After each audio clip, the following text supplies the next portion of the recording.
il y a quelques années,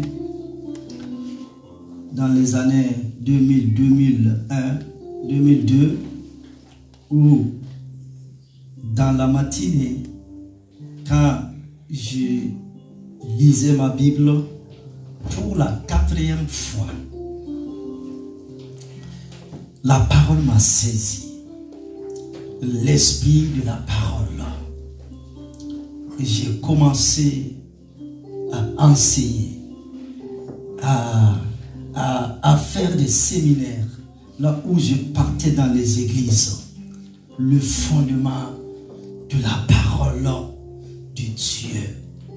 C'est la parole de Dieu qui doit être notre force. Amen. Notre socle.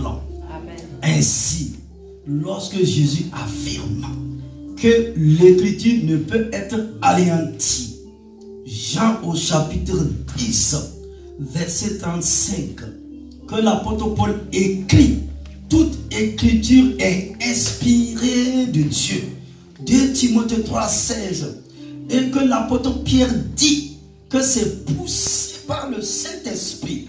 Les auteurs de l'écriture, c'est-à-dire la Bible, ont parlé de la part de Dieu. 2 Pierre 1, 21.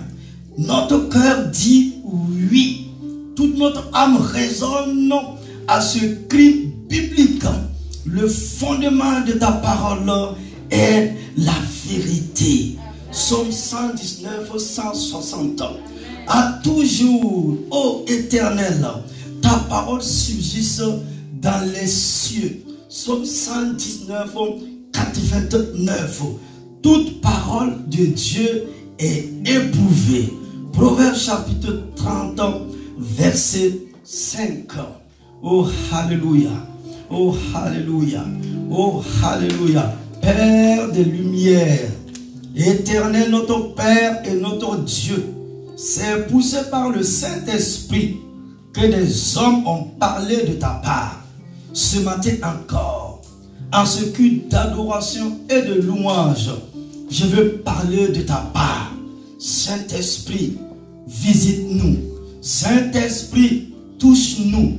Que la parole esprit, que la parole lumière nous saisisse en ce matin. Et que nous soyons des chrétiens, des fils et des filles du royaume des cieux. Des hommes qui sont appelés à sonder les Écritures, à marcher dans la connaissance, dans l'intelligence spirituelle, et que la gloire te revienne. Parce que tu veilles sur cette parole-là pour l'accomplir. Éternel, Dieu, notre Seigneur et notre Dieu, bénis l'assemblée de ton peuple maintenant. Bénis ta parole qui sera prêchée, enseignée maintenant. Et au nom puissant de Christ Jésus de Nazareth, j'ai prié. Et que l'assemblée du peuple de Dieu dise Amen, Amen, Amen, avec des cris d'acclamation. Amen, Amen, Amen. Je dis Amen, Amen, Amen. Amen, Amen, Amen, Amen. Je vais entendre des cris d'acclamation, des cris de joie. Donne des acclamations à Jésus, des cris de joie à Jésus-Christ de Nazareth. Alléluia. Amen. Veuillez vous asseoir, s'il vous plaît. Alléluia, alléluia, alléluia, alléluia, alléluia, alléluia. Merci Seigneur Dieu, au nom de Christ Jésus. Ok, go. Voici le titre que j'ai donné à mon enseignement. Et face à l'appel du peuple de Dieu, les gens me posent tant de questions. Les gens sont versés dans l'enseignement et ils veulent vraiment avancer. Alléluia. Et je crois que ce message est prophétique et ça va nous recadrer, ça va nous faire du bien à aller de l'avant avec le Seigneur. Bien se séparer. Waouh! Quelqu'un peut dire avec moi? Wow. Bien se séparer. Regardez les deux là. J'ai aimé l'image là. Bien se séparer. Pourquoi tu parles faiblement? Bien se séparer. Voilà, bien se séparer. Et comme texte biblique de référence, nous lisons dans Actes des Apôtres, chapitre 35,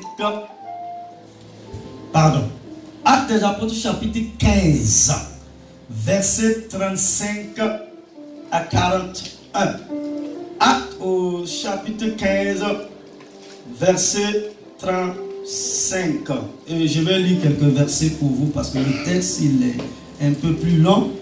Mais quand vous allez me suivre attentivement, tu vas saisir la révélation de la parole de Dieu. Acte 15, 35.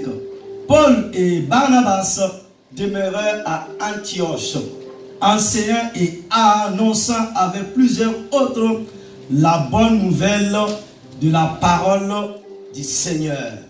Quelques jours s'écoulèrent après lesquels Paul dit à Barnabas: retournons visiter les frères dans toutes les villes où nous avons annoncé la parole du Seigneur pour voir en quel état ils sont.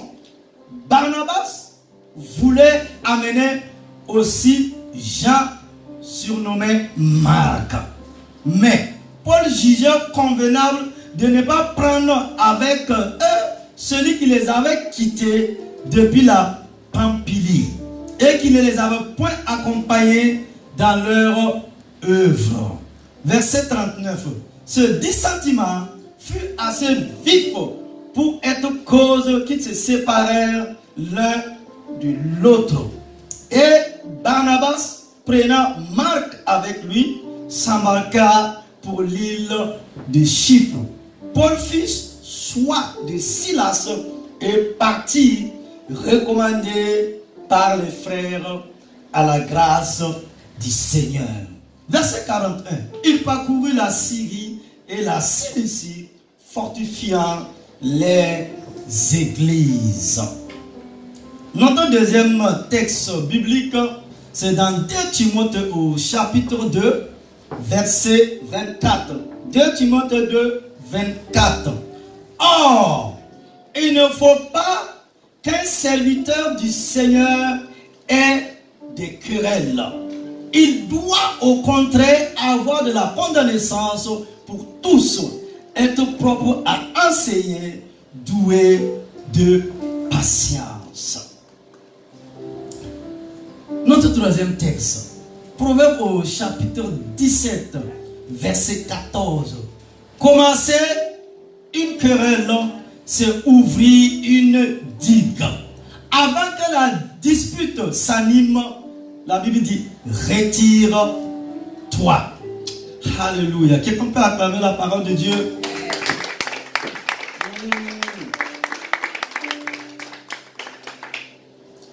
Les querelles dans nos églises actuelles sont souvent évoquées et font l'objet de nombreux commentaires. Certains pensent alors que l'église primitive était pure, c'est-à-dire la première église qui est née le jour de la Pentecôte, sans querelle ni problème.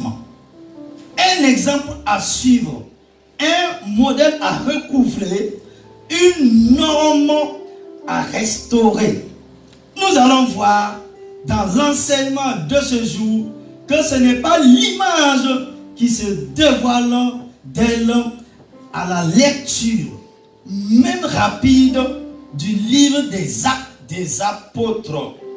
L'église qui est décrite dans ce récit n'est pas idéalisée, mais au contraire marquée par un certain nombre de difficultés, de malentendus et de conflits internes.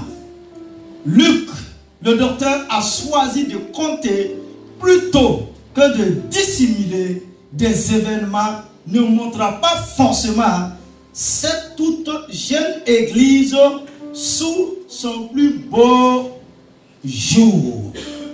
Par exemple, le péché grossier d'Ananias et Saphira. Actes au chapitre 5, versets 1 à 11. Où cette dispute plutôt mesquine entre Hébreux et Grecs concernant leurs veuves. Actes au chapitre 6, verset 1. Mais aussi le grand Pierre, porte-parole des apôtres, vacillant dans sa compréhension des intentions de Dieu pour l'Église, notamment concernant l'annonce de l'Évangile aux non-juifs. Actes au chapitre 10, verset 1 à 11.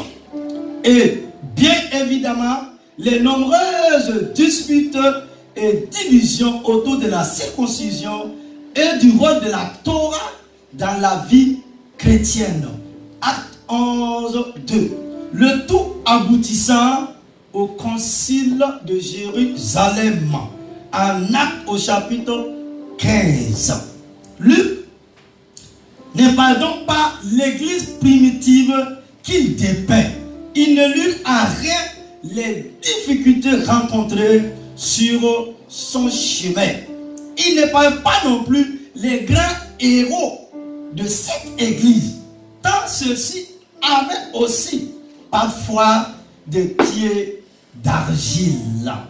Mais il est vrai que notre auteur relate également comment le Seigneur guidait l'église vers la résolution de ces obstacles.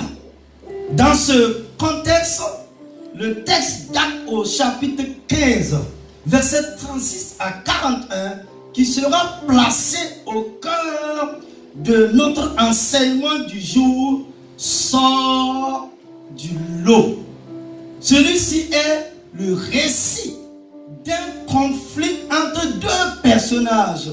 Un conflit intéressant pour au moins deux raisons.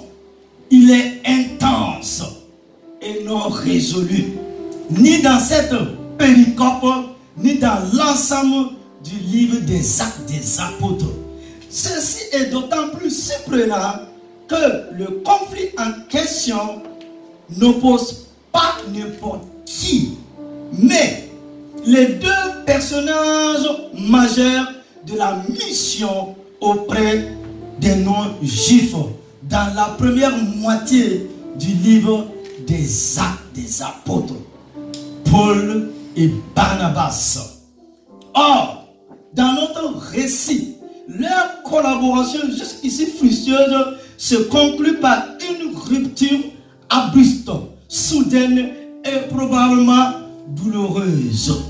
Dans ce conflit, nulle réconciliation, nulle résolution autre que la séparation. Je vous pose la question, Église, et vous qui me suivez, mais comment ces deux hommes en sont-ils arrivés là? Cette rupture est-elle so soudaine qu'il n'y paraît? Comment peut-on imaginer deux hommes d'élite comme ceux-là, mûrs, doués, pieux, sincères et expérimentés, se disputant violemment? Cela ne correspond guère à notre conception des héros spirituels. N'est-ce pas, mon frère, ma soeur? Je vous propose de voir en deux points au cours de l'enseignement de la matinée le conflit en lui-même et son élément déclencheur entre Paul et Barnabas. Nous verrons ensuite les différentes raisons ayant éventuellement contribué à la rupture de leur collaboration, finalement actée en Actes au chapitre 15. Premièrement, les éléments déclencheurs du conflit entre Paul et Barnabas.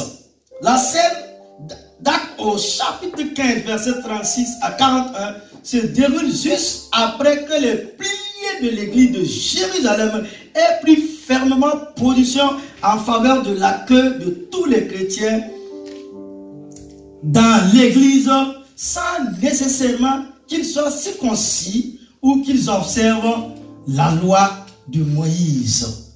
Actes au chapitre 15, versets 22 à 29.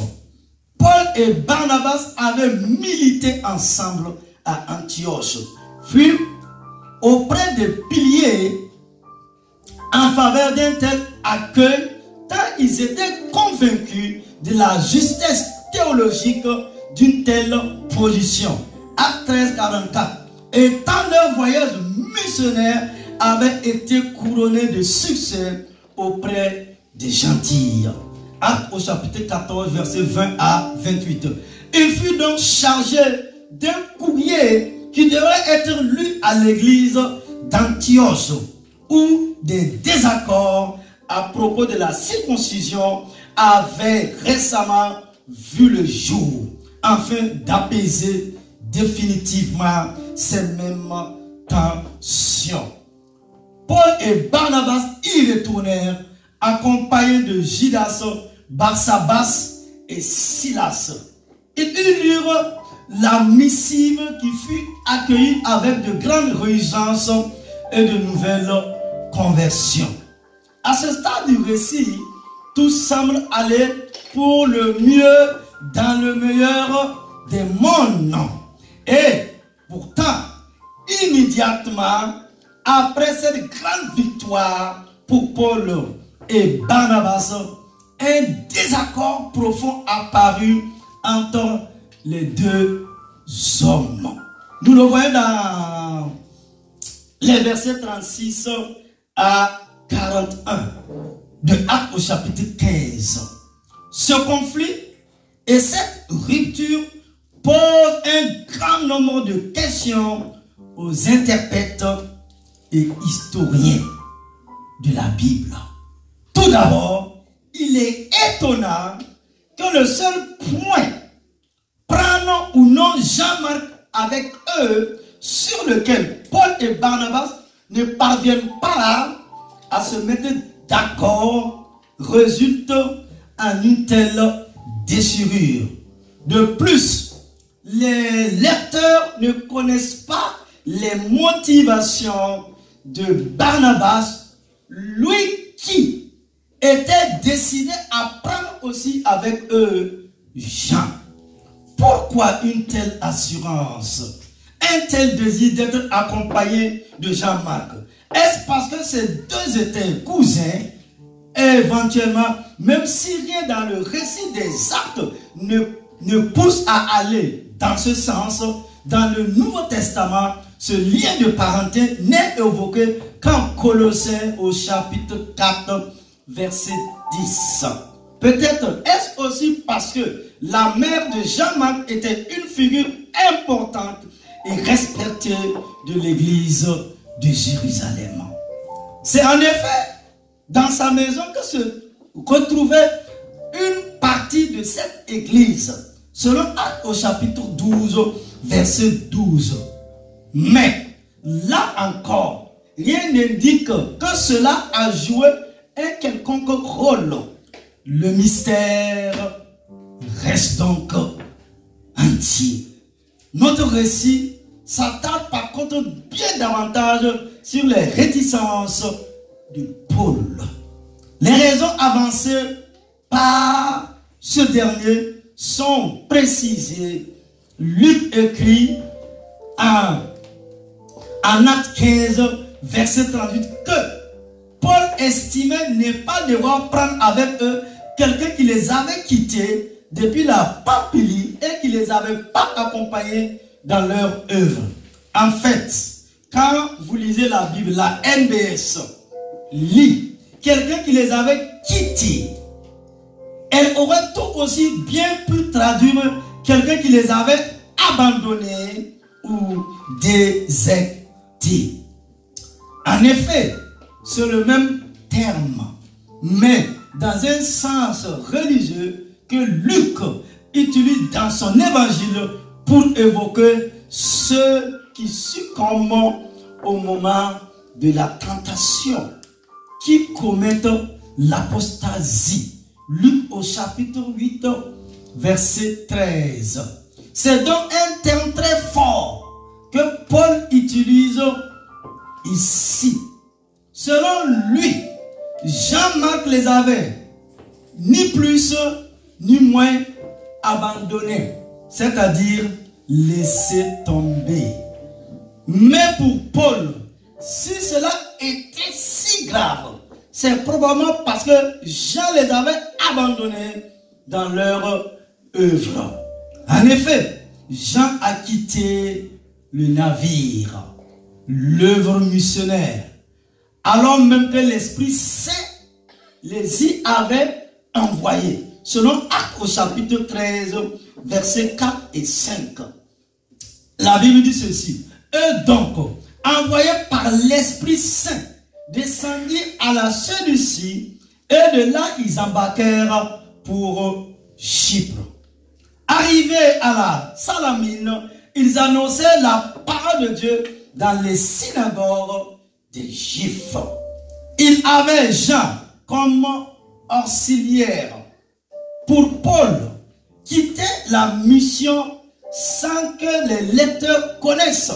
Là encore, les raisons ayant poussé Jean-Marc à le faire étaient un acte grave, assimilable à une forme de défection spirituelle. Jean-Marc était donc purement et simplement disqualifié à ses yeux. Le conflit d'Acte 15 résulte donc d'un désaccord profond entre Paul et Barnabas sur cette question précise. Le terme désignant leur désaccord est également très fort. Il exprime une intense excitation, une irritation, une exaspération. On peut le traduire par dispute sévère ou par état d'irritation exprimé dans une querelle. Le chant fut donc pour le moins houleux, passionné, aigre. On imagine aisément que des mots durs, voire blessants, ont été prononcés. Si bien que le partenariat donc avait joui jusqu'alors Paul et Barnabas ne pouvaient plus continuer. L'enjeu de notre enseignement n'est pas de déterminer qui, de Paul ou de Barnabas, avait raison. Mais nous pouvons néanmoins faire remarquer que Luc semble prendre position en faveur de Paul, en mentionnant que son départ vers la Syrie et la Cilicie était en accord avec les frères qui le recommandèrent à la grâce du Seigneur. Acte 15, verset 39. Luc mentionne bien le départ de Barnabas et Jean-Marc pour Chypre, mais celui-ci ne paraît pas avoir été approuvé par qui que ce soit. Plus encore, dans le récit des actes des apôtres, c'est tout simplement la dernière fois qu'ils sont mentionnés. Dès lors, Luc choisit de se focaliser exclusivement sur Paul et ses voyages missionnaires, non sur ceux entrepris par Barnabas. Et nous arrivons à notre deuxième point. Grand 2. Les personnalités et talents de Paul et Barnabas, prémisse de la séparation. Hommes frères, les personnalités et talents de Paul et Barnabas, prémisse de la séparation. C'est une question que je vous pose. Et en cette matinée, nous allons essayer de comprendre comment Paul et Barnabas en sont arrivés là. Mais également essayer de trouver un sens à leur séparation et à leur déchirure. Premièrement, Barnabas est présenté comme l'homme bon, l'intercesseur, Dans le livre des Actes, nous rencontrons Barnabas aussi bien avant Paul, puisqu'il apparaît dès Actes au chapitre 4, les versets 36 et 37. Là, Luc fait bien état du partage de biens qui existait dans la première communauté chrétienne, c'est-à-dire dans la première église. Et voici ce que la Bible nous enseigne. Ainsi, Joseph, surnommé par les apôtres Barnabas, ce qui se traduit fils d'encouragement ou fils de la consolation, était un lévite originaire de Chypre qui vendit une terre qu'il possédait, apportait l'argent et le déposait aux pieds des apôtres. Barnabas était donc un judéo-chrétien et un lévite, ce qui pourrait indiquer qu'il avait un statut assez important au sein de la communauté juive, et donc expliquer qu'il était en mesure de posséder et de vendre des terres en faveur de la communauté chrétienne. Cette personnification positive continue lors de sa seconde apparition dans le récit. Au chapitre 9 des Actes, là, il joue un rôle d'intermédiaire très important en faveur de Saul, alors tout jeune converti à Jérusalem. Arrivé à Jérusalem, Saul sentait de se joindre aux disciples, mais tous avaient peur de lui, ne croyant pas qu'il fût disciple. Alors Barnabas le prit avec lui l'amenant aux apôtres et leur raconta comment sur le chemin Saul avait vu le Seigneur et celui-ci lui avait parlé, et comment à Damas il s'était exprimé avec assurance au nom du Seigneur Jésus. Actes au chapitre 9 verset 27. L'intercession de Barnabas en faveur de Saul, jusqu'alors connu pour être un persécuteur de l'Église, ne saurait être minimisée, tant Paul deviendra très vite la figure la plus importante du récit des Actes, l'ouvrier infatigable de la mission chrétienne sur lequel Luc se concentrera. Quand personne ne lui faisait confiance, Barnabas a vu en Paul une personne authentiquement convertie. Acte 9, 27. Et il a pris le risque de l'introduire auprès des disciples et des apôtres. En plus des traits de caractère positifs déjà mentionnés en Actes au chapitre 4 versets 36 et 37, Luc veut à présent relever la véritable bienveillance de cet homme, ainsi que sa maturité et son discernement spirituel. Barnabas croyait que Dieu était un Dieu de grâce, le Dieu des secondes chances, ou le Dieu de la nouvelle opportunité. Et il ne voulait surtout pas se placer entre ce dernier et ceux qu'il avait choisis pour accomplir son œuvre, quel que soit leur arrière-plan. Clairement, Paul et Barnabas étaient deux personnes au tempérament bien distinct. Une différence pouvait contribuer à rendre compte de leur rupture à venir. Il semble évident que dès Acte 9, Barnabas fut impressionné par le gros potentiel de Paul. C'est d'ailleurs ce même Paul qu'il est allé chercher jusqu'à Tarse, afin qu'il vienne l'aider dans son ministère au sein de l'église naissante d'Antioche.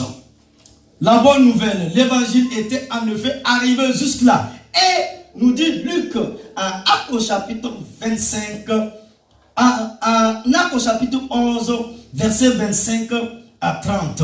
La Bible dit ceci: il partit ensuite chercher Saul de Tarse, après l'avoir trouvé, il le conduisit à Antioche. Pendant une année entière, il participait au rassemblement de l'église et introduit une foule importante. Ce fut à Antioche que, pour la première fois, les disciples furent appelés chrétiens. En ce jour-là, des prophètes descendirent de Jérusalem à Antioche. L'un d'eux, nommé Agabus, se leva et annonça par l'Esprit qu'il y aura une grande famine sur toute la terre habitée. Et eut lieu, en effet, sous Claude. Verset 29. Les disciples décidèrent d'envoyer chacun selon ses moyens un secours aux frères qui habitent la Judée. C'est ce qu'ils firent. Ils l'envoyèrent aux anciens par l'entremise de Barnabas et de Saul. Alléluia. Barnabas, de par son statut et sa réputation auprès des apôtres, de par son ancienneté aussi, semble être le leader de la troupe, celui qui dirige et conduit les opérations. À leur début, Luc parle d'ailleurs toujours d'eux en introduisant Barnabas en premier. Barnabas et Saul. Dans Actes chapitre 11, chapitre 12 et 13. La parole du Seigneur se répandait et progressait. Barnabas et Saul, plus tard qui sera appelé Paul, après s'être acquittés de leur service en faveur de Jérusalem, s'en retournèrent à Antioche, en prenant avec eux Jean, surnommé Marc. C'est de retour à Antioche que Barnabas et Saul seront appelés par l'Esprit Saint à partir en mission, à commencer par Chypre, avec Jean-Marc comme auxiliaire ou assistant. Actes au chapitre 13, versets 4 et 5. Or, lors de ce voyage, leur relation, ou en tout cas leur façon de fonctionner en binôme, évolue. Cette altération de leur collaboration n'est pas forcément frappante, mais elle semble néanmoins intentionnellement évoquée par Luc. Dans son récit, Paul émerge petit à petit et inéluctablement comme le leader du groupe. Par exemple, Paul prend de plus en plus d'assurance, exprimant avec beaucoup d'autorité.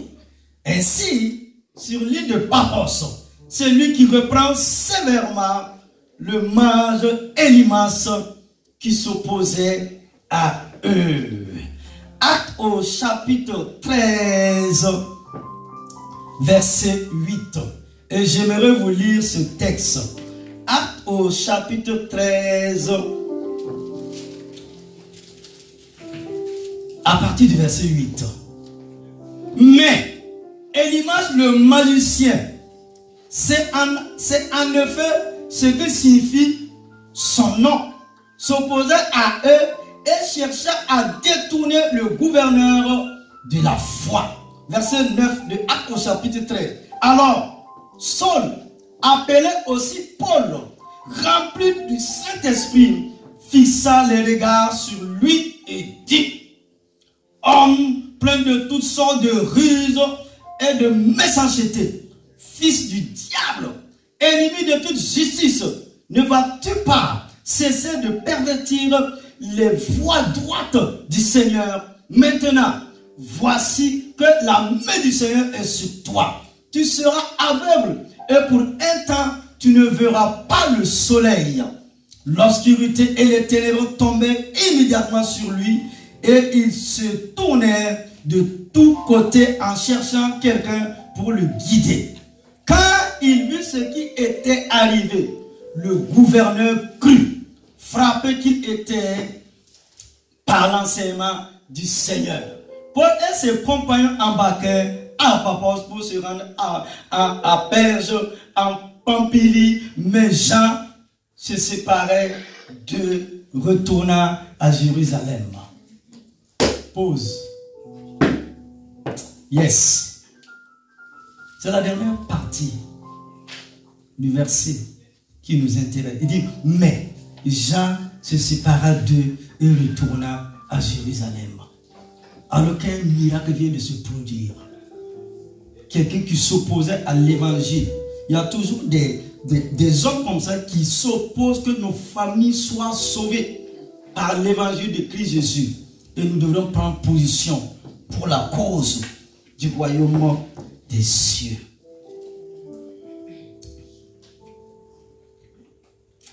Alléluia.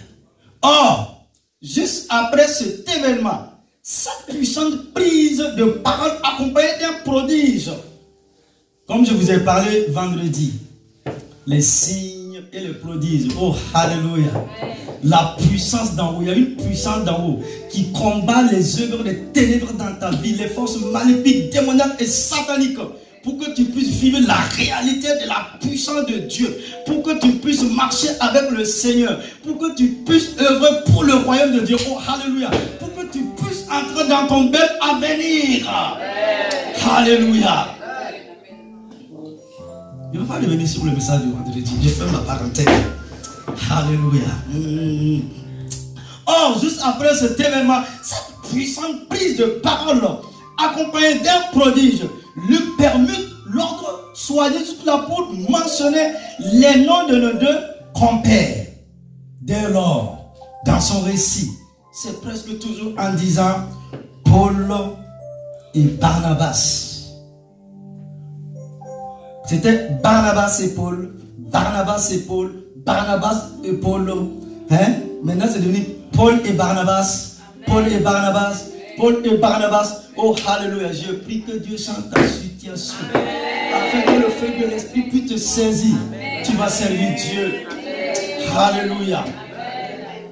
Oh, alléluia. Acte au chapitre 13, verset 43. Acte au chapitre 14, verset 20. Plutôt que Barnabas et Paul, que Luc narre leur histoire. Ainsi l'on comprend qu'à la fin de leur voyage missionnaire, un voyage couronné d'un certain succès auprès des non-juifs, Barnabas revient à Antioche et rapportant tout ce que Dieu avait fait avec eux et comment il avait ouvert aux non-juifs la porte de la foi. Donc nous sommes les non-juifs. Alléluia. Mais selon Paul, et dans ce qui apparaît comme un véritable moment de faiblesse, Barnabas se trouva embarqué dans l'hypocrisie de certains juifs. Donc l'apôtre Pierre, quand les fauteurs de troubles arrivaient de Judée, juste dans l'église d'Antioche, tant Luc en Acte avait peint un portrait pour le moins positif, voire idéal. Mais plusieurs éléments avaient commencé à entasser cette relation qui semblait au beau fixe. Comme souvent dans les relations humaines. Oh, alléluia. Mon frère, ma soeur. Comme souvent dans les relations humaines, une confiance brisée ou ébréchée peut certes être reprisée ou colmatée pendant quelque temps. Mais le problème nécessite généralement un travail structurel sur le long terme. La dispute à propos de Jean-Marc, acte au chapitre 15, verset 37, n'a probablement pas servi qu'à rouvrir, sinon réouvrir la blessure que Paul avait ouverte à Antioche. Si cette théorie est correcte, Barnabas fut lui-même atteint d'un défaut de légitimité et de confiance, si bien que son discours, sa plaidoirie en faveur là je parle aux avocats et aux juristes là. Je dis sa plaidoirie en faveur de Jean-Marc ne fut plus audible par Paul. Paul ne faisait plus confiance en Barnabas. Et l'insistance de ce dernier pour que lui et Jean-Marc, deux personnes à la légitimité abîmée aux yeux de Paul, l'accompagner était risqué, était un risque trop grand pour lui. Oh yes.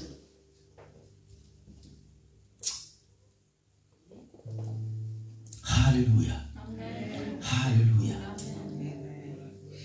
Je reprends cette partie pour vous. Barnabas fut lui-même atteint d'un défaut de légitimité et de confiance. Si bien que son discours, sa plaidoirie en faveur de Jean-Marc ne fut plus audible par Paul. Paul ne faisait plus confiance à Barnabas. Et l'insistance de ce dernier pour que lui et Jean-Marc, deux personnes à la légitimité abîmée aux yeux de Paul, l'accompagner était un risque trop grand pour lui. Ok, la Bible explique la Bible. Un risque qu'il n'était tout simplement pas prêt à prendre. Barnabas, l'apôtre des secondes chances ou la nouvelle opportunité, ne trouvait donc pas chez Paul la bienveillance dont lui-même avait si souvent fait preuve. En tout état de cause, voire à l'incident d'Antioche, dans Actes au chapitre 2, verset 14. Écoute-moi, Église, et vous qui me suivez, et la plupart des pasteurs et évangélistes qui m'ont posé cette question il y a 2 ans, il y a 3 ans. Parce que tu peux trouver dans quelque chose de théologique pour expliquer certaines choses afin que le peuple de Dieu puisse s'épanouir, afin que la puissance de Dieu puisse saisir la jeune génération. Est-ce que tu comprends? Alléluia. Amen. Pourquoi? Pour que les pères, j'ouvre la parenthèse, écoute-moi Église, pour que les pères ne freinent pas les enfants, ne freinent pas la jeune génération. Un jour, tu as prêché l'évangile à un frère, à une sœur. Il a reçu Jésus. Et quand il est venu dans la maison de Dieu, la puissance de Dieu l'a saisi. La personne a commencé à prophétiser, à recevoir des révélations. Donc nous devrons encourager la personne, nous devrons pousser la personne à aller de l'avant.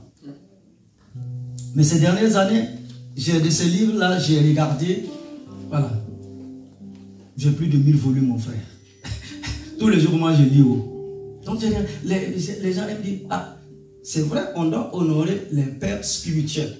Si moi, je suis ton père spirituel, je dois t'aider à progresser. Je dois t'aider à aller de l'avant. Les dons là, c'est Dieu qui donne. C'est ça. Donc, je suis entré. C'est un séminaire. Avant d'aller donner ce séminaire en Afrique là, je veux que tu profites. L'onction là, on ne peut pas l'arrêter. Amen. Au fait, les pères doivent comprendre que nous, nos enfants là, s'ils sont arrêtés au même niveau que nous là, on a échoué. C'est pour cela l'évangéliste Banquier, ce fils de pasteur, il a dit, un succès sans successeur est un échec. Amen. Voici le titre de mon enseignement en Afrique. Moi, mon but, c'est de vous aider à aller de l'avant, à servir Dieu. Si tu es motivé, si tu es décidé, si tu es prêt, si ton cœur est ouvert, si tu marches dans la loyauté, dans la fidélité, dans l'intégrité, prends le micro et puis fais l'œuvre de Dieu. Le sang de Dieu est tellement vaste. Je ne veux pas être de ce père qui dit, moi je suis, il dit quoi, je suis pas en onction là. Je suis radin en onction ou des trucs comme ça. Hein? Voilà, je suis avare en onction, avare. Hey, Moïse a commis que l'onction aux Josué là. Non, réveillez-vous. Et dans Internet, quand je regarde ces gens d'enseignement, on manipule les gens. Et puis les gens aiment qu'on évangélise. Écoute-moi, les gens aiment qu'on les manipule. Ils aiment ça. Suis l'enseignement, ça va t'aider. Tu as tellement à faire.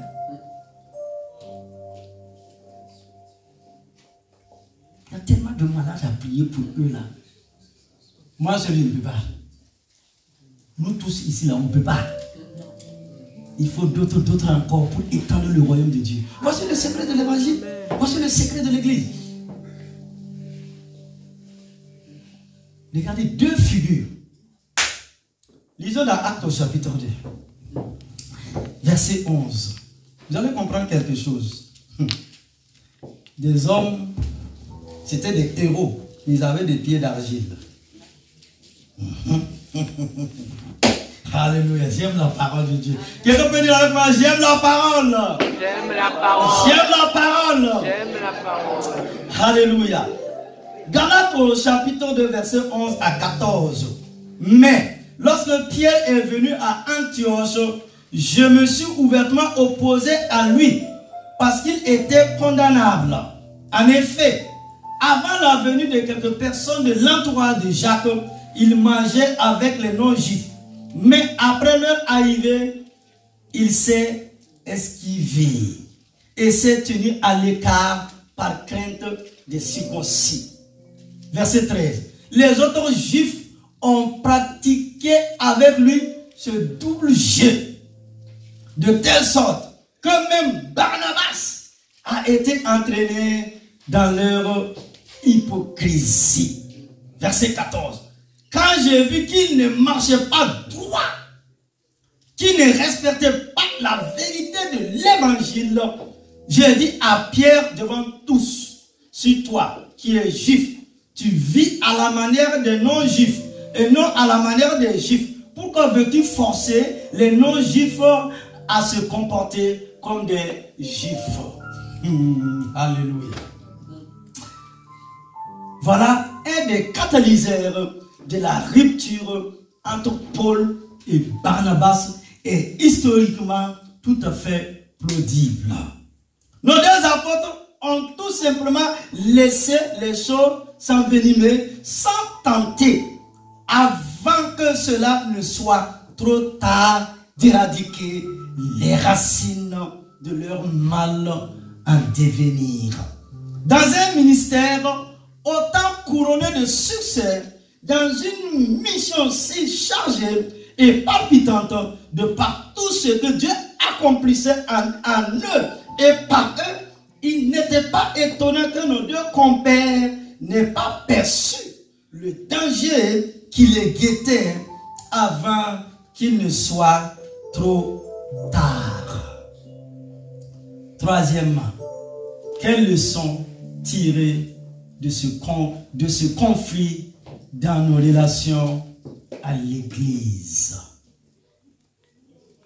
C'est bonus que je suis en train de vous donner. Tous les deux premières parties là, c'était vraiment théologique. Hein? Voilà. C'est pas vendredi, hein, mon ami. Vendredi soir, là, on prêche. On chasse les démons. Troisièmement, quelle leçon tirer de ce conflit dans nos relations dans l'église? Premièrement, les conflits sont inévitables. J'ai dit, les conflits sont inévitables. Pourquoi? Ce n'est pas tous les jours que deux hommes de Dieu, de l'envergure spirituelle de Paul et de Barnabas, acceptent que le grand public sache qu'ils se sont séparés par suite d'un désaccord ayant entraîné un violent conflit entre eux. Si la Bible avait eu cet incident nous serons privés d'enseignements pratiques de grande valeur, constituant une aide précieuse pour une bonne gestion de nos conflits. En effet, si les conflits sont inévitables dans la vie, même dans la vie chrétienne, l'important est d'apprendre à les gérer de mieux en mieux, afin qu'ils soient constructeurs plutôt que destructeurs. Car plus d'un conflit laisse dans son sillage des traces douloureuses et des blessures lentes à cicatriser. Ceux qui ont la gâchette facile et qui sont prompts à rendre coup pour coup feraient bien d'y réfléchir à deux fois. Par contre, le simple fait de savoir que Paul et Barnabas ont vécu un tel dérapage, non pas à l'aube de leur vie chrétienne, mais en pleine maturité, alors que tous deux étaient équipés d'un solide bagage d'expérience en tant que responsables dans l'église de Jésus-Christ, nous soulage et nous encourage à ne surtout pas baisser les bras lorsque nous ne sommes pas satisfaits dans nos relations spirituelles. Je m'associe pleinement au soupir de soulagement du regretté J. Campbell Morgan, ce remarquable commentateur des Saintes Écritures, tel qu'il apparaît en filigrane derrière ces lignes. Je suis grandement réconforté chaque fois que je lis cela. Le désaccord entre Paul et Barnabas. Je suis reconnaissant de la révélation de l'humanité de ces hommes. Si je n'avais jamais lu que Paul et Barnabas avaient eu un différend, j'aurais eu peur. Ces hommes n'étaient pas des anges. Ils étaient des hommes nés de femmes. Alléluia. J'ai dit, ces hommes n'étaient pas des anges. Ils étaient des hommes.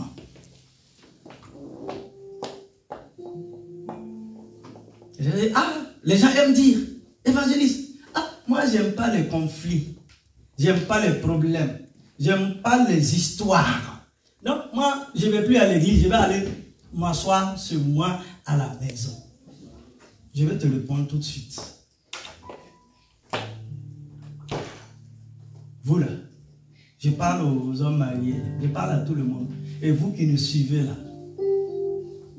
il y a quelle famille là où il n'y a pas eu conflit? Ou il y a quel couple même là où il y avait eu conflit? Hein? Parfois ça chauffe à la maison.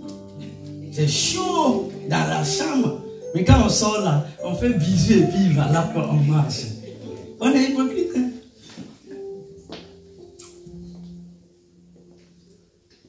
Même nos enfants, il y a conflit. Enfin, quand les enfants s'insultent, quand ils parlent, je les écoute, j'observe. Vous savez, je suis un grand observateur. J'ai une manière de regarder les choses.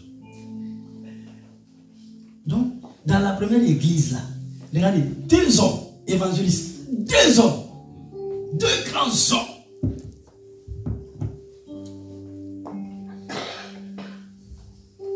La parole nous parle.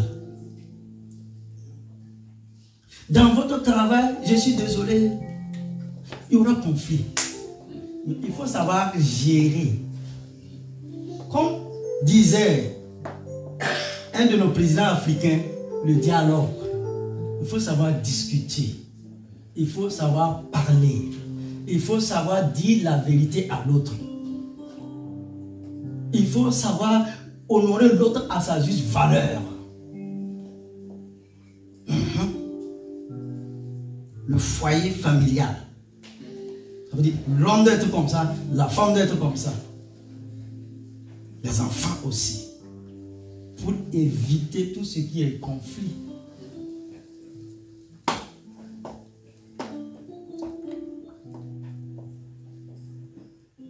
Tu m'as compris? Acclame Jésus.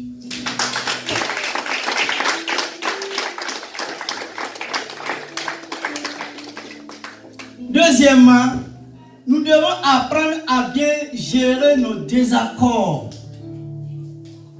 Si l'on a très peu écrit au sujet de Barnabas, plus d'un croyant, c'est néanmoins que ce ministre inconnu, par ailleurs, a osé chamailler avec le grand apôtre Paul, sinon le grand apôtre de tous les temps. Il est bien plus facile de trouver quelques réflexions écrites sur cet épisode mouvementé que sur tous les autres textes dans lesquels notre fils d'encouragement apparaît entre Actes au chapitre 4 et 15. C'est regrettable, car le conflit donc nous sommes les témoins acquiert d'autant plus le relief et de saveur que nous connaissons mieux maintenant l'acteur qui brille généralement par l'obscurité dans laquelle on l'a injustement plongé. Troisièmement, un conflit ne saura mettre un terme à l'œuvre de Dieu. Amen. Oh, alléluia. Est-ce que je parle à quelqu'un? Comme des jeunes pasteurs, comme des jeunes évangélistes m'ont dit, ah, il y a eu conflit, il y a eu difficulté. Mon ami, si ta propre mère là, elle t'empêche de servir Dieu là, bénis-la et puis continue ton chemin. Amen. M'assois. Si ton mari là, il est un obstacle là, prie pour lui, bénis-le. Et dis-lui, je suis à votre pour Cana. Si ta femme t'empêche de faire l'œuvre de Dieu là, dis, hé, bénis-la, continue ton chemin. Amen. Amen. Paul dit, les gens n'ont pas eu leur Damas. Oh, mon frère, si tu as eu ton Damas, ma soeur, si tu as eu ton Damas, rien ne pourra t'empêcher de ne pas servir Jésus-Christ de Nazareth. Je dis, rien ne va t'empêcher de ne pas venir dans la maison du Seigneur. Rien ne va t'empêcher dans ta marche avec Dieu parce que tu es en route pour Cana. Tu es en route pour ton bel avenir. Rien. Paul dit, j'ai eu mon Damas où Jésus même s'est révélé à moi. Jésus m'a saisi. J'ai vu la lumière venir du trône éternel de Dieu. Quand j'ai eu ce Damas-là, ma vie a été changée, transformée, et je suis devenu une nouvelle création à l'honneur de l'éternel Dieu des armées. Amen. Rien. La personne qui t'empêche là, quand tu vas mourir là, il va venir devant ton cercueil pleurer et puis repartir, hein, aller prier même pour vivre encore longtemps. C'est tellement, je ne comprends pas. Détacher les choses. Je ne comprends pas. Paul dit, il dit ni la faim, ni les problèmes, rien ne peut m'empêcher de ne pas servir Dieu. Non.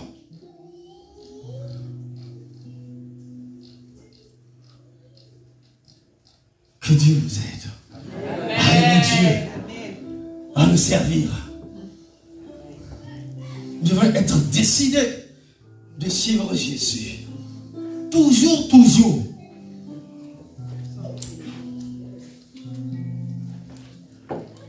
Quand j'entends les hommes de Dieu dire, j'ai tellement de difficultés là, que je ne peux pas servir Dieu là, la vie est compliquée, les choses comme ça. Mon ami, tu n'as pas encore compris. Depuis 1998, 1999, je prêche l'évangile. Dieu a toujours été ma force, ma bénédiction et mon soutien depuis toutes ces années.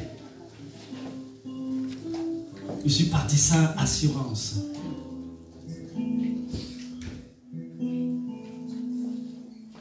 J'ai dit à quelqu'un, viens, on va travailler pour le royaume de Dieu. Il dit, ah, vous allez me donner combien? Moi, je veux un salaire. Il dit, moi-même, je n'ai pas de salaire. Le diacre a rigolé ce jour-là. Moi-même, je n'ai pas de salaire. Ça me fait quoi? Je sers Dieu. Quand il sera content de moi là, il va ouvrir une grande porte. Comme il n'est pas injuste. Je crois que cet homme-là, je ne sais pas si aujourd'hui il est retourné dans le monde. Il n'a pas eu son Damas. La paix n'a pas été authentique. Cherche premièrement le royaume de Dieu et sa justice. Et toutes ces choses, Dieu va te donner. Mon ami, je te fais théologie et puis il y a ce cœur à cœur. Ce que j'ai expérimenté, ce que je vis là, c'est ça que je te prêche. Je ne comprends pas.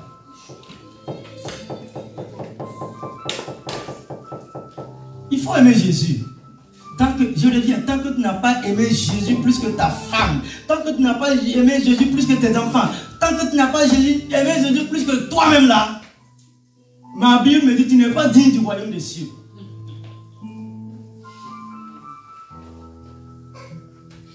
Alléluia. Je dis, un conflit ne sera mettre un terme à l'œuvre de Dieu. Jamais, jamais, jamais. La Bible dit quoi? Ce désaccord et la violente dispute qui s'en est suivie n'a pas sonné le glas du service pour Christ dans la vie de ces deux hommes. Aucun des deux n'est resté définitivement le nez écrasé dans la poussière ou effondré, les bras ballants dans les cordes du ring. Tous deux ont su rebondir de la bonne manière, se relevant et reprenant la route pour continuer à servir leur Dieu avec passion et persévérance. Car ma Bible dit ceci, dans Proverbe au chapitre 24, verset 16. Car cette fois, le juste tombe et il se relève. Amen. Dieu n'a pas dit que le juste ne va pas tomber. Il dit cette fois il va tomber, mais il va se relever. Il faut savoir rebondir. Veillons à ne jamais laisser le dernier mot au grand ennemi de nos âmes dans les situations conflictuelles qui peuvent nous accabler, nous mettre profondément et nous secouer violemment dans notre être intérieur et dans notre vie physique. La Bible dit quoi? Là, c'est le prophète Michée. Ne te réjouis pas à mon sujet, mon ennemi. Car si je suis tombé, je me relèverai. Si je suis assis dans les ténèbres, l'Éternel sera ma lumière. Amen. Oh, alléluia. Michée au chapitre 6, verset 8. Ne nous laissons pas paralyser, pétrifier par les expériences relationnelles malheureuses, les maladresses regrettables, les accords pénibles qui viennent hélas ponctuer par endroits la musique de notre marche chrétienne. Trop de croyants, sur le trop de chrétiens, sur le trop d'enfants de Dieu se sont perdus dans la nature. Après un conflit douloureux parce qu'ils sont restés figés sur une conclusion amère qui leur a fait dire: c'est définitivement fini. Point final. Je jette l'éponge. Je me retire. Je ne suis bon à rien. C'est trop injuste et écœurant. Yes.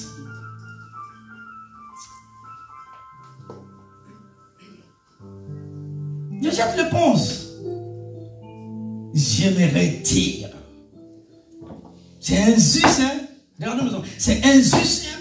C'est écœurant. C'est écœurant. Mon ami, tant que tu vivras, tu verras.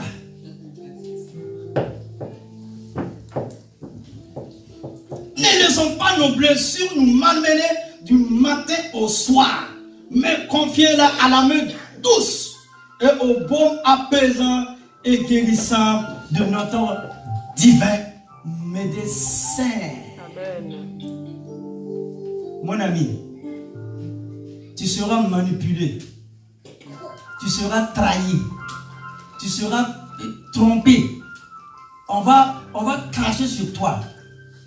Mais mets tout ça en arrière et regarde à l'homme qui a été pendu entre le ciel et la terre. Il a subi la plus grande trahison. Mais pour toi, pour moi, pour nous, il est allé à la croix. Il est allé à Golgotha pour nous sauver, pour nous délivrer, pour ouvrir les portes de la grâce infinie de Dieu. Et c'est lui notre modèle, la personne de Jésus-Christ de Nazareth. Quand un jour on sera dans la gloire, demande à David, il te dira, son propre fils, Absalom l'a trahi. Il a pris, regardez, ça j'ai un autre enseignement, les fils de la malédiction. Il a pris les femmes de son père. David a dit, Dieu, médecin, viens me guérir. Parce qu'il a vu ma nudité. Alors que vous savez, dans la loi de Moïse, là, un enfant ne doit pas voir la nudité de sa mère ni de son père. Parce que c'est une malédiction. Il a touché à l'onction. Malgré les recommandations de David, Dieu a ouvert la terre. Je suis allé à Jérusalem 2 fois.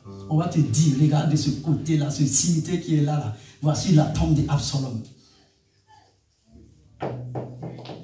Toi, c'est des amis, des gens que tu as rencontrés dans le métro. Là, tu dis, il m'a poignardé dans le cœur, on t'a trahi, on t'a trompé. Et lui, il a son propre fils. Il voulait la couronne. Mais il n'a pas compris le psaume 23. David derrière les brebis là, ce qu'il a vécu là, lui il n'a pas vu ça. C'est un enfant qui est arrivé, il y avait un fromage, il y avait un croissant, il y avait tout dans le frigo là. Il n'a pas souffert. Prions beaucoup pour nos enfants. Hein. Comme nous on a marié une seule fois par jour là, on a bu café baoulé là, on comprend autrement les choses. Est-ce que tu vois? Il mange croissant, yaourt, fromage, et puis il se plaint encore.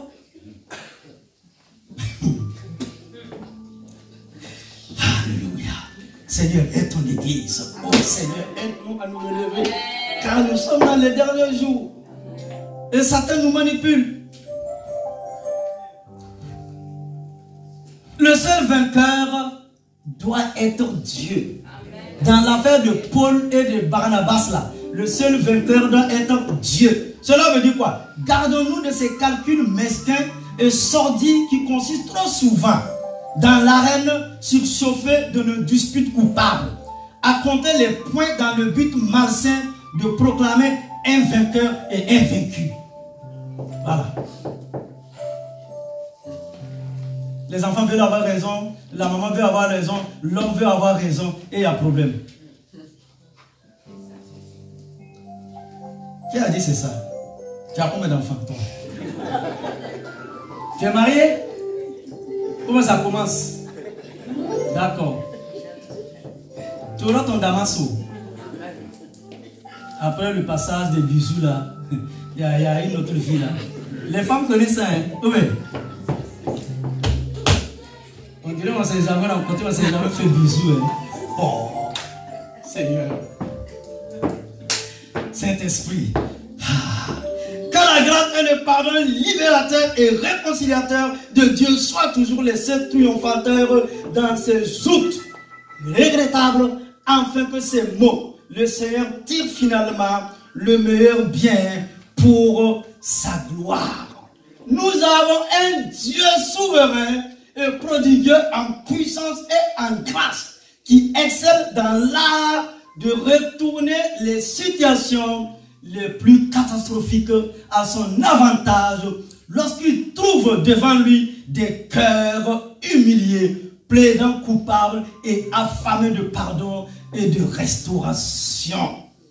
Disons-le d'emblée, haut et fort, dans le conflit qui oppose Paul et Barnabas, l'essentiel n'est pas de distribuer des bons et des mauvais points, ni de dire qui a eu tort et qui a eu raison, mais de pouvoir écrire en lettres d'or cette heureuse conclusion.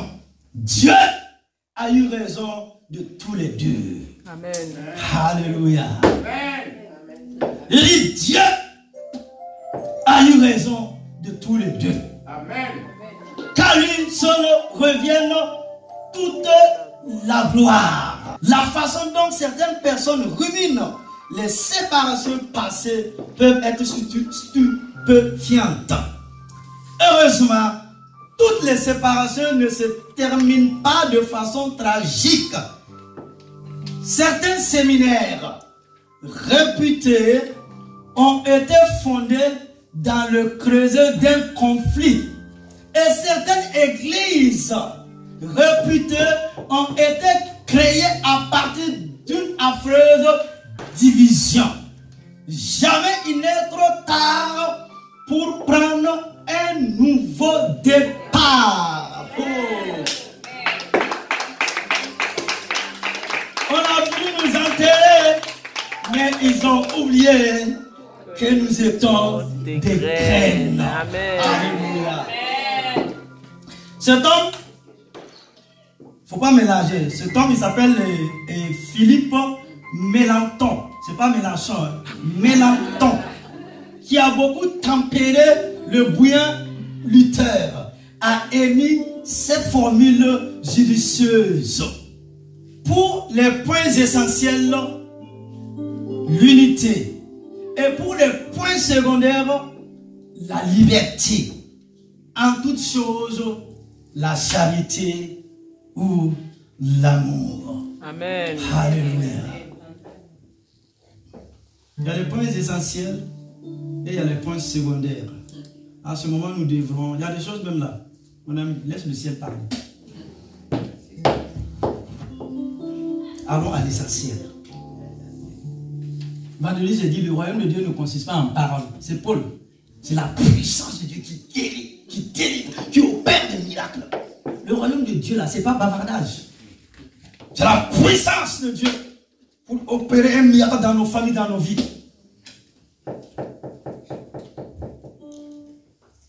À retenir. Qu'est-ce que nous pouvons retenir de cet enseignement? Avec une foi profonde, nous allons proclamer ensemble. Alléluia. Avec une foi profonde, proclamons ensemble. Éternel mon Dieu. Éternel mon Dieu. Éternel mon Dieu. Éternel mon Dieu. Éternel mon Dieu. Éternel mon Dieu. Tu nous appelles à marcher dans ta parole. Tu nous appelles à marcher dans ta parole. Et dans ta discipline pour comprendre ta voie et accomplir ta volonté. Et donc ta discipline pour comprendre ta voie et accomplir ta volonté. Aussi bien pour ma vie que pour ton église. Aussi bien pour ma vie que pour ton église. Aussi bien pour ma vie que pour ton église. Aussi bien pour ma vie que ton église. Aide-nous Seigneur. Aide-nous Seigneur. Aide-nous Seigneur. À chercher ta volonté. À chercher ta volonté. Et à comprendre la direction de ton esprit dans nos relations également avec nos frères et sœurs. Et à comprendre la direction de ton esprit également dans nos relations avec nos frères et sœurs. Et à comprendre la direction de ton esprit dans nos relations également avec nos frères et sœurs. Et à comprendre la direction de ton esprit dans nos relations également avec nos frères et sœurs. Donne-nous d'annoncer la bonne nouvelle de l'évangile avec détermination. Donne-nous d'annoncer la bonne nouvelle de l'évangile avec détermination. Donne-nous d'annoncer la bonne nouvelle de l'évangile avec détermination. Et fortifie-nous pour l'œuvre à laquelle tu nous appelles. Et fortifie-nous pour l'œuvre à laquelle tu nous appelles. Au nom de Jésus. Au nom de Jésus. Au nom de Jésus. Au nom